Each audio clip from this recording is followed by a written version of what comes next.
अस्सलाम वालेकुम students. Last chapter के अंदर बेटा हमने डिस्कस किया था, मतलब इसमें हम ये टॉपिक के अंदर डिस्कस कर रहे थे कि डायनामिक्स क्या है, इनर्शिया क्या है, फोर्स क्या है, मोमेंटम क्या है, फर्स्ट लॉ ऑफ न्यूटन क्या है। ठीक है, डायनामिक्स बेटे मैंने हमको बताया था कि dynamics is the branch of mechanics in which we study about the motion of objects and its causes. Dynamics physics की या मैकेनिक्स की बेटा वो ब्रांच है जिसके अंदर हम डिफरेंट मोशन वाले ऑब्जेक्ट्स को स्टडी करते हैं और उनके काजेज़ के बारे में हम स्टडी करते हैं, डायनामिक्स कहलाती है। ठीक है, फिर मैंने आपको बताया था कि डायनामिक्स के अंदर बेटा फोर्स क्या है। फोर्स बेसिकली हमारे पास फोर्स क्या चीज़ है, फोर्स किसी भी बॉडी को हरकत में लाती है या किसी भी बॉडी को हरकत में लाने की कोशिश करती, किसी भी बॉडी को रोकती है या रोकने की कोशिश करती है या कम्प्लीटली तौर पे उस बॉडी की डायरेक्शन को चेंज करती है। ठीक है, a body move, or tend to move, stop, or tend to stop. ठीक है, ये वो जो डेफिनेशन मैंने आपको लास्ट टाइम बताई थी कि फोर्स बेसिकली क्या है कि किसी भी बॉडी को मोशन में लाती है या लाने की कोशिश करती है, किसी भी बॉडी को रोकती है या रोकने की कोशिश करती है। ठीक है, और कम्प्लीटली चेंज डायरेक्शन या मुकम्मल तौर पे उसकी डायरेक्शन को चेंज कर देती है। ठीक है, फिर बेटा हमने उसकी एग्जांपल्स डिस्कस किए थे। हमने दरवाज़ा, फॉर एग्जांपल दरवाजे को हम खोलते हैं या दरवाजे को हम बंद करते हैं या किसी भी बॉल को हम हिट करते हैं या उस बॉल को रोकते हैं या गोलकीपर क्या करता है, फुटबॉल को रोकता है। ठीक है, एक बैट्समैन एक बॉल को हिट करता है। ये सारी की सारी बेटा क्या थी हमारे पास फोर्स की एग्जांपल। फिर मैंने आपको बताया था कि फोर्स की जो रिप्रेजेंटेशन है इसको हम कैपिटल एफ के साथ इंडिकेट करते हैं। ठीक है, इसका यूनिट बेटा क्या होता है, न्यूटन। फिर उसके बाद हमने इनर्शिया के बारे में डिस्कस किया था कि inertia is the property due to which resist any change in state of rest और मोशन। इनर्शिया किसी भी बॉडी की वो खसूसियत है जो किसी भी बॉडी की रेस्ट या मोशन के ख़िलाफ़ मुज़ाहमत पैदा करती है। फिर उसकी ग्लास वाली एग्जांपल आपको बताई थी। फिर एक स्ट्रिप की एग्जांपल दे के आपको डिस्कस किया था। मोमेंटम के बारे में बेटा हमने डिस्कस किया था, उसके मैथमेटिकली फार्मूला, उसका यूनिट, उसकी representation, each and everything, first law of Newton discuss किया था। आज बेटा जो हमारा जो टॉपिक था वो ये है कि सेकंड लॉ ऑफ न्यूटन क्या है। When a net force act on a body, it produce an acceleration in the body in the direction of the net force. The magnitude of this acceleration is directly proportional to the net force on the body and inversely proportional to its mass. अब इसमें बेटा ये चीज़ बताई जा रही है कि जब भी हम किसी भी बॉडी के ऊपर नेट फोर्स अप्लाई करते हैं तो नेट फोर्स अप्लाई करने की वजह से उस बॉडी में क्या होता है, एक्सेलरेशन प्रोड्यूस होता है। ठीक है, और वो एक्सेलरेशन जो उस बॉडी के अंदर प्रोड्यूस होता है वो एक्सेलरेशन हमेशा उसके अप्लाइड फोर्स के डायरेक्टली प्रोपोर्शनल होता है और उसके मैसेज के बेटा इन्वर्सली प्रोपोर्शनल होता है। ठीक है, यही उसकी डेफिनेशन के अंदर हमने डिस्कस किया था कि when a net force act on a body it produce an acceleration in the direction of the body. And simply हम यही बात कर रहे हैं कि जब भी आप किसी भी बॉडी के ऊपर कोई नेट फोर्स अप्लाई करोगे, नेट फोर्स अप्लाई करने की वजह से उस बॉडी की डायरेक्शन में बेटा क्या होगा, एक्सेलरेशन प्रोड्यूस होगा। ठीक है, और वो एक्सेलरेशन हमेशा उस बॉडी के नेट फोर्स के डायरेक्टली प्रोपोर्शनल होता है और उसके मैसेज के इन्वर्सली प्रोपोर्शनल होता है। आगे बेटा नेक्स्ट हम देखें कि हमारे पास उसकी मैथमेटिकली फॉर्म के अकॉर्डिंग कि अगर हम इसकी फर्स्ट फॉर्म को देखें, फर्स्ट डेफिनेशन का first part, when a net force act on a body it produce an acceleration. जब भी आप किसी भी बॉडी के ऊपर कोई नेट फोर्स अप्लाई करोगे उसके फोर्स अप्लाई करने की वजह से उस बॉडी में क्या होगा, एक्सेलरेशन प्रोड्यूस होगा और वो एक्सेलरेशन उसकी बॉडी के क्या है, डायरेक्टली प्रोपोर्शनल है। ठीक है, डायरेक्टली प्रोपोर्शनल। इसको अगर हम फॉर एग्जांपल मैथमेटिकली बेटा देख लें, mathematically equation, acceleration directly proportional to the applied force. ठीक है,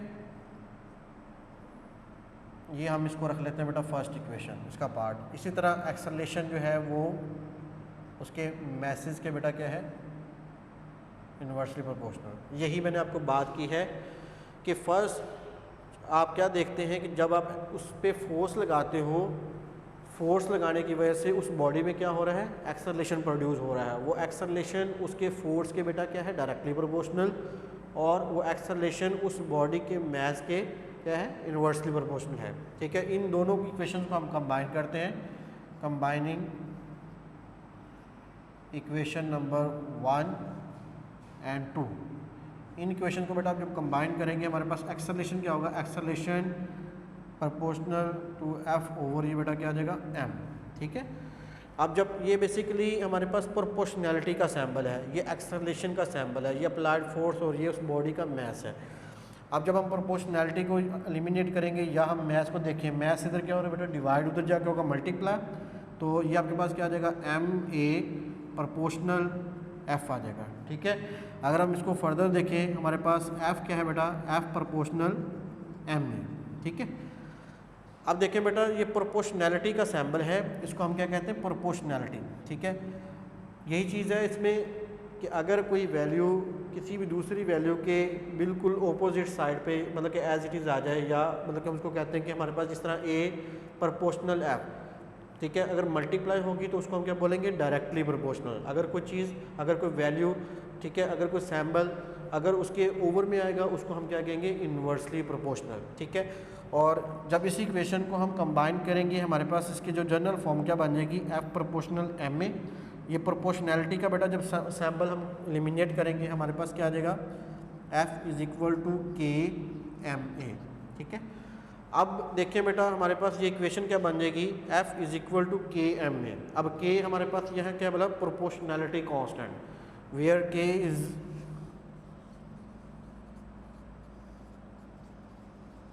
proportionality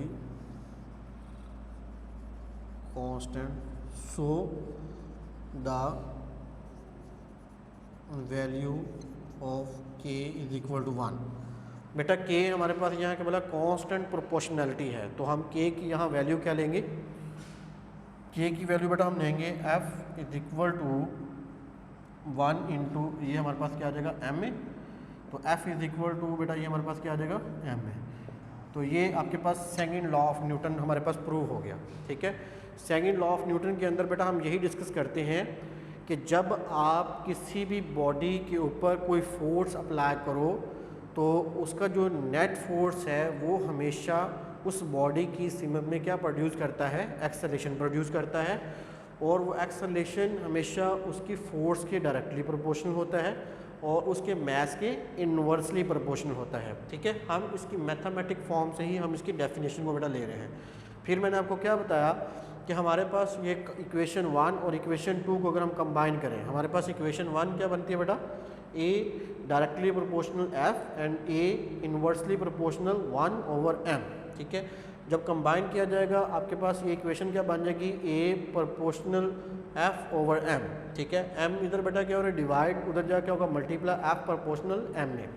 अब ये देखिए ये सैम्बल हमारे पास क्या था प्रोपोर्शनैलिटी का सैम्बल है, इसको जब एलिमिनेट किया जाएगा एफ इज इक्वल टू क्या आ जाएगा के एम में।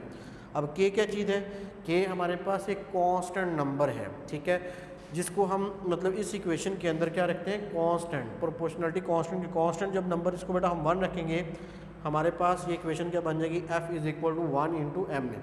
तो 1 को आप एम ए से मल्टीप्लाई करोगे ये क्या देगा F is equal to M A, that is second law of Newton. अब इसमें ये भी पूछा जा सकता है prove that F is equal to M A. ठीक है, तो ये हमारे पास ये मैंने आपको बताया कि इस इक्वेशन को ये इस क्वेश्चन को हम तीन पूछते हैं explain second law of Newton, या हमारे पास prove that F is equal to M A. ठीक है, या सिंपली हम ये कह सकते हैं कि हमारे पास what is meant by second law of Newton. ठीक है, नेक्स्ट है बेटा हमारे पास हम इसी से न्यूटन को डिस्कस करते हैं कि 1 न्यूटन बेसिकली क्या होता है। ठीक है, 1 Newton.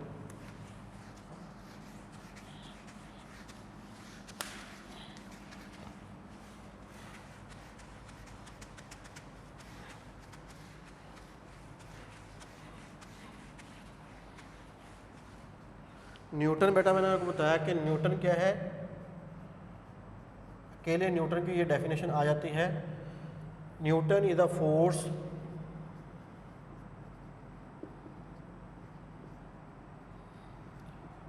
That produce an acceleration of 1 meter per second square in the mass of 1 kilogram. तो ये बेटा आपके पास क्या है, न्यूटन की डेफिनेशन है। Newton is a force that produce an acceleration of 1 metre per second square in the mass of 1 kilogram. ठीक है, अगर हम इसकी मैथमेटिकली फॉर्म देखें, इसकी मैथमेटिकली बेटा हमारे पास इक्वेशन क्या होगी, 1 Newton is equal to 1 metre per second square multiply by हमारे पास बेटा क्या आएगा 1 किलोग्राम।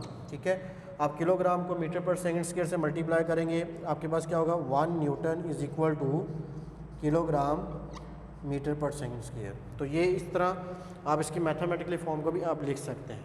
ठीक है, नेक्स्ट है बेटा हमारे पास एग्जाम्पल नंबर 3.1। एग्जाम्पल नंबर 3.1 के बारे में हम डिस्कस करते हैं कि हमारे पास उसमें क्या बताया जा रहा है। Find the acceleration that is produced by 20 Newton force in a mass of 8 kilogram. अब इसमें बेटा क्या चीज़ है कि वो कह रहा है कि आपने एक बॉडी के ऊपर फोर्स लगाई, वो फोर्स कितनी है 20 न्यूटन। ठीक है, और उस बॉडी का जिसके ऊपर फोर्स लगाई जा रही है उसका मास बेटा है 8 किलोग्राम। मीन 8 किलोग्राम बॉडी के ऊपर आप 20 न्यूटन फोर्स आप एग्जर्ट कर रहे हैं। ठीक है, जब उसके ऊपर 20 न्यूटन फोर्स अप्लाई की जाएगी तो आपने उसका एक्सेलरेशन फाइंड करना है। ठीक है, मीन हम सबसे पहले बेटा हम इसका गिवन डाटा देखेंगे। एग्जाम्पल नंबर हमारे पास 3.1।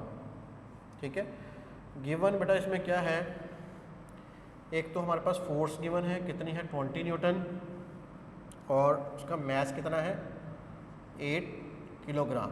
ठीक है, अब फाइंड क्या करना है, टू फाइंड एक्सेलरेशन बेटा हमने फाइंड करना है। क्या फाइंड करना है, एक्सेलरेशन फाइंड करना है। अब सॉल्यूशन के अंदर या फॉर्मूला के अंदर हम ये बात करते हैं, as we know that second law of Newton बेटा हमने पढ़ा था। सेकेंड लॉ ऑफ न्यूटन क्या बोला, F is equal to ma। अब देखें कि ये आपके पास एक जनरल फॉर्मूला बन गया। अगर आपको फोर्स रिक्वायर्ड है आप क्या करते हो, F is equal to ma apply करेंगे। अगर हमें किसी बॉडी का मास कैलकुलेट करना है हम क्या करेंगे, इस इक्वेशन को रीअरेंज करेंगे, m is equal to F over a।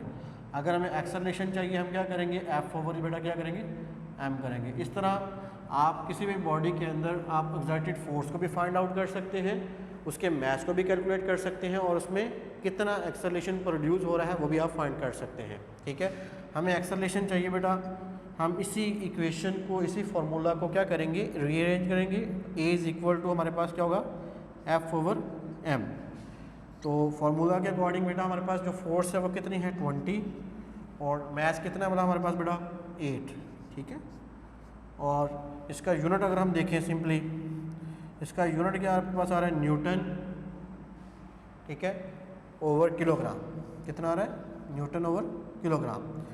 आप 20 को बेटा 8 से डिवाइड करें, कितना आता है आपके पास 2.5।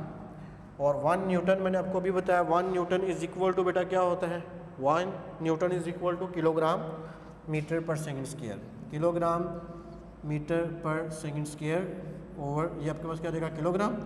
किलोग्राम किलोग्राम से कैंसिल हो जाएगा, हमारे पास इक्वेशन क्या बन जाएगी 2.5 metre per second square, that is result.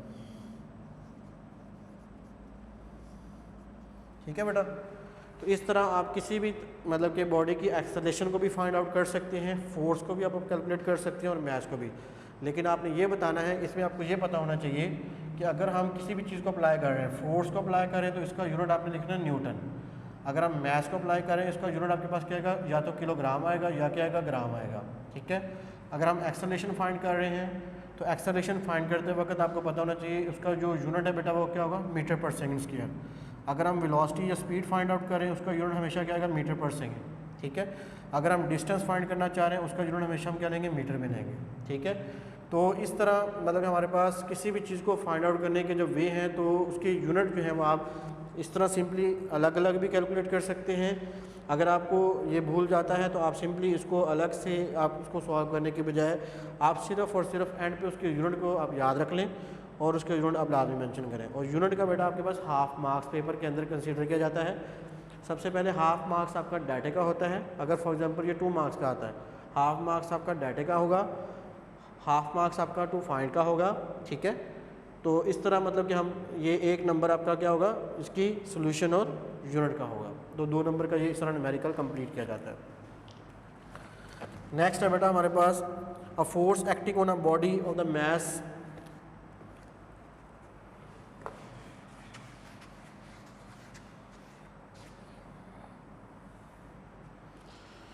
एक फोर्स, वो कहता है कि हमारे पास a force acting on a body of mass 5 kilogram produce an acceleration of 10 metre per second square, what acceleration the same force will produce in a body of mass 8 kilogram. अब इसमें बेटा ये बताया जा रहा है, वो कह रहा है कि एक बॉडी के ऊपर फोर्स लगाई जा रही है, ठीक है। अब उस पर मतलब कि कितनी बॉडी का मास कितना है, 5 किलोग्राम की बॉडी के ऊपर जो फोर्स लगाई जा रही है उसमें कितना एक्सेलरेशन प्रोड्यूस हो रहा है, 10 मीटर पर सेकंड स्क्वायर। अब वो कह रहा है कि सेम फोर्स 8 किलोग्राम की बॉडी पे लगाया जा रहा है, ठीक है। तो उसमें कितना एक्सेलरेशन प्रोड्यूस होगा, ठीक है। मैं रिपीट कर देता हूँ, I repeat, a force acting on a body मतलब कि हमारे पास एक बॉडी जिसका मतलब हमारे पास मास कितना है, 5 किलोग्राम है, ठीक है। उसके ऊपर 10 मतलब कि जैसे ही हम मतलब कि एक बॉडी के ऊपर फोर्स लगाएंगे तो उस बॉडी का मास कितना, 5 किलोग्राम, और उसमें कितना एक्सेलरेशन प्रोड्यूस हो रहा है, 10 मीटर पर सेकंड स्क्वायर। अब वो यही कहना चाह रहा है कि अगर एक बॉडी जिसका मास 8 किलोग्राम हो और उस पर हम सेम फोर्स अप्लाई करें, ठीक है, तो उसमें कितना एक्सेलरेशन प्रोड्यूस होगा, ठीक है। अब गिवन में बेटा हम क्या करेंगे, ये हमारे पास 3.2 हमारे पास फर्स्ट बॉडी के ऊपर अप्लाई होने वाला जो मास है वो आपके पास कितना है, 5 किलोग्राम। इसी तरह जो सेकंड बॉडी का जो मास है वो कितना हमारे पास 8 किलोग्राम। जो फर्स्ट बॉडी है बेटा उसका एक्सेलरेशन कितना वाला, 10 मीटर पर सेकंड स्क्वायर, ठीक है। ये था हमारे पास गिवन। अब टू फाइंड, ठीक है बेटा, हमने क्या करना है, सेकंड बॉडी के अंदर प्रोड्यूस होने वाला एक्सेलरेशन फाइंड आउट करना है, ठीक है। अब देखिए ये फर्स्ट बॉडी का मास है इसलिए हम इसको क्या रख रहे हैं, m1। ये सेकंड बॉडी का मास है इसलिए हम इसको क्या रख रहे हैं, m2। ये फर्स्ट बॉडी का एक्सेलरेशन है इसलिए हम इसको क्या रख रहे हैं, ठीक है, a1। और सेकंड बॉडी का एक्सेलरेशन है इसलिए हम इसको क्या नाम दे रहे हैं, a2। मैं आपको जनरली थोड़ा सा इसकी ब्रीफली कर देता हूँ कि हमारे पास सेकंड लॉ ऑफ न्यूटन बेटा हमने पढ़ा था, F is equal to M A. अगर हम फर्स्ट बॉडी के अकॉर्डिंग लेते हैं तो F is equal to F1 is equal to क्या होगा, m1 a1, और F2 इज इक्वल टू बेटा क्या होगा, m2 a2, ठीक है।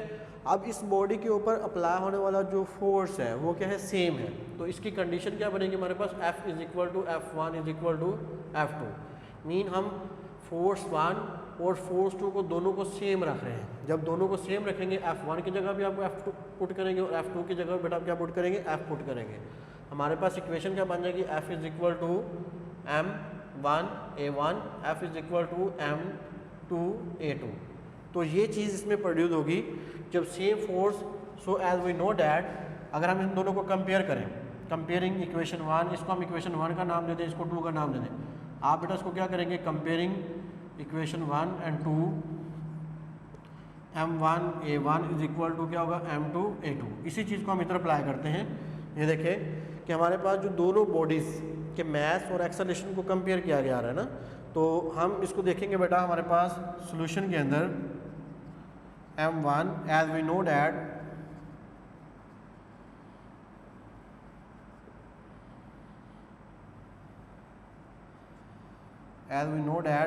हमारे पास बेटा ये इक्वेशन क्या बनेगी, according to second law of Newton, F is equal to m1 a1, F is equal to m2 a2। इनको कंपेयर किया गया, ये हमारे पास क्या बन जाएगा, m1 a1 is equal to m2 a2। अब आपको जो इक्वेशन के अकॉर्डिंग हम देखते हैं कि हमें क्या रिक्वायर्ड है, हमें a2 रिक्वायर्ड है, m2 इधर क्या हो रहा है, मल्टीप्लाई, उधर जाके होगा बेटा divide. a2 is equal to क्या होगा, m1 a1 ओवर m2। अब इसकी हम वैल्यूज़ पुट कर देते हैं बेटा। m1 की वैल्यू हमारे पास कितनी है, 5। एक्सेलरेशन उसमें कितना प्रोड्यूस हो रहा है, 10 मीटर पर सेकंड स्क्वायर, और मास 2 बेटा हमारे पास कितना हमारा 8। अब इनको मल्टीप्लाई कर दें, 5 मल्टीप्लाई बाय 10 बेटा कितना होगा, 50 डिवाइडेड बाय 8। 50 को आप मज़ीद मतलब कि इसको हम डिवाइड करेंगे, 50 डिवाइडेड बाय बेटा 8 हमारे पास कितना होगा, 25 मीटर पर सेकंड स्क्वायर। तो हम इस तरह मतलब कि किसी भी बॉडी का एक्सेलरेशन बेटा फाइंड आउट कर सकते हैं, ठीक है। तो नेक्स्ट है बेटा हमारे पास एग्जांपल नंबर 3.3 में हम डिस्कस करते हैं a cyclist of a mass 40 kilogram exert a force of a 200 newton to move his bicycle with the acceleration of 3 metre per second square. How much is the force of friction between the road and the tyre. अब इसमें क्या बताया जा रहा है कि एक cyclist जो है वो मतलब कि उसके ऊपर जो फोर्स एक्सर्ट की जा रही है वो कितनी है, 200 न्यूटन फोर्स है, और उसका मैस बेटा कितना है साइकिलिस्ट का, 40 किलोग्राम, ठीक है। और उसमें प्रोड्यूस होने वाला जो एक्सेलरेशन है वो है 3 metre per second square. How much is the force of friction, हमने फोर्स ऑफ फ्रिक्शन उस रोड की और उस टायर की हमने फाइंड आउट करनी है। सबसे पहले बेटा हम क्या बताएंगे कि हमारे पास उस साइकिलिस्ट का जो मैस है वो कितना है, 40 किलोग्राम। एग्जाम्पल नंबर हमारे पास 3.3,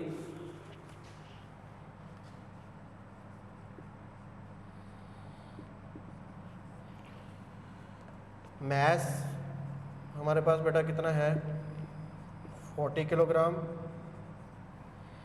एक्सेलरेशन बेटा उसमें कितना प्रोड्यूस हो रहा है, 3 metre per second square. F not ये हमारे पास उस साइकिलिस्ट का मैस है, उसके ऊपर जो अप्लाइड की जाने वाली फोर्स, और नेट फोर्स बेटा हमने फाइंड करना है, ये रिक्वायर्ड है हमें। नेट फोर्स हमने फाइंड करना है, और कोफिशिएंट ऑफ फोर्स, ये बेसिकली हमारे पास क्या बोला, फोर्स ऑफ फ्रिक्शन है, फोर्स ऑफ फ्रिक्शन, इसको हम स्मॉल एफ से इंडिकेट करते हैं बेटा। अब सबसे पहले हमने आपको क्या बताया कि हमारे पास कि एक साइकिलिस्ट जिसका मैस बेटा 40 किलोग्राम, जब उसके ऊपर फोर्स 200 न्यूटन एक्सर्ट की जाएगी तो उसमें कितना एक्सेलरेशन प्रोड्यूस होगा, 3 मीटर पर सेकंड स्क्वायर। तो हमने क्या फाइंड करना है कि उस साइकिलिस्ट का जो नेट फोर्स है वो कितना होगा, और इसकी coefficient of friction mean force of friction वो कितनी होगी। अब सबसे पहले बेटा हम ये करेंगे कि हम उसकी नेट फोर्स कैलकुलेट करेंगे। As we know that